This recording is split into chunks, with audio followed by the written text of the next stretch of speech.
Hey everybody, how's it going? This is David Rose, your top hat real estate tycoon. Listen, I'm just looking at a rental property here, and I just wanted to go over some of the numbers.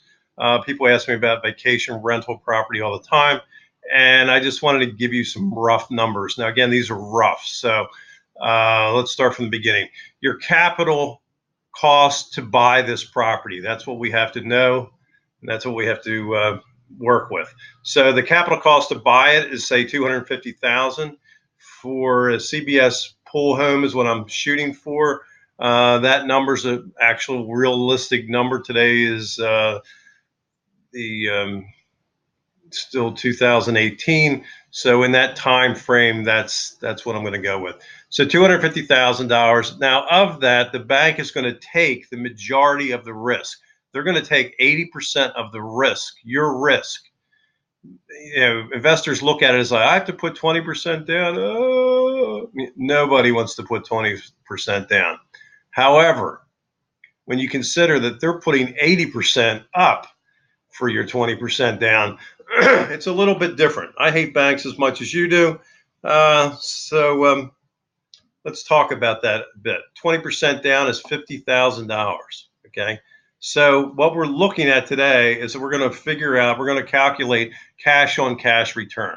What that means is I'm putting down $50,000. What's my return for that? What do I get for putting that money down? Okay. Well, one, I'm going to get appreciation on the property. The property is going to go up in value because if nothing else, commodity prices are going to go up. Trump's going to put on tariffs on everything. Commodity prices are going to go up. You're going to see real estate go up in value just from that standpoint. Plus, there's inflation baked into the system that we're always paying for, but it's not always obvious. Look at your food costs. Anyway, so we're going to figure 5% appreciation on the $250,000 outlay. What that means is that building is going to go up 5% a year is what we're looking at as a rough number. Now, in realistic terms, since the crash, real estate's gone up a lot more than that because it had a lot of room to go up. Prices got really whacked around in the crash. So in this economy, the way it is currently, that number is going to grow in the next 5 years to about $320,000. Okay, so that's another $69,000 on there, or $70,000. All right, so that's your appreciation. Now, let's talk about cash flow. If I were to rent this property on a straight rental for 12 months, what I'd have to do is I'd have to put up with tenants that may or may not tear up the property, may not appreciate the property. I'm going to have to evict them if there's a cash flow problem. They're going to be in there every single day for at least a year. Regular rental properties are difficult. They are difficult. I've done them for years. And when they work, they're great. When they don't work, they're a nightmare because now you've got to go to court to get the person out. Vacation rentals, you don't have to evict anybody. There's no getting them out. They schedule a vacation, they pay you up front, and they leave when they're supposed to because you have to get the place clean for the next person coming in. So it's almost like a little mini hotel in a way. There's ways to protect yourself in that. Time-wise, I can go over that at a different time. But for right now, we're going to look at what I'm getting at it in a long way is $1,700 a month is about what this thing would earn if it were done as an annual rental. As a vacation rental, I could earn up to $4,000 a month. Okay, based on that number for 10 months, and I consider the expenses, I'm going to take $2,000 for expenses between the mortgage, the interest, the taxes and maintenance and insurance and all that stuff, which you can write off all that stuff. I don't have most of that in here.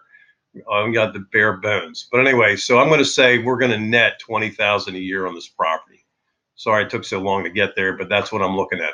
$20,000 a year times 5 years, $100,000. So far our return is $169,000 between these two numbers, the 69,000 and 100. This is appreciation. This is income. Okay, now, as the property goes up in value, Uncle Sam allows you to bring it down in value based on a term they call depreciation. It's totally an economic term, it's totally just for accountants to make money. 27.5 years is the current depreciation schedule for a property, which means that you get to write off the $250,000 that you paid for it minus the land. And I kept the land in on this to keep it simple, but and that number comes up to 54,000. Okay. Again, this is rough because I didn't take the land out of that. Now, interest is what you're paying on the loan. The loan on this property, it's a little over $1,000 a month for the 200,000 at 5%, 30-year amortization.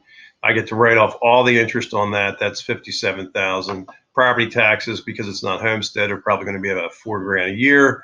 That's going to be 20 grand and for 5 years. So cash earned 169, tax deductions, and I'm concluding the depreciation, the interest, and the property taxes, because they cost you money, but you get to write off that money on against your earned income.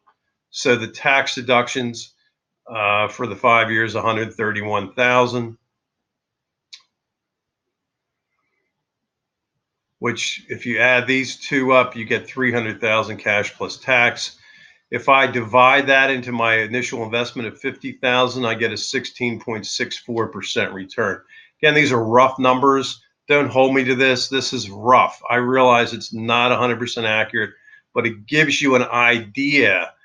When you go to buy a rental property and you go, oh, I want the person to pay, this for that or that for the other thing.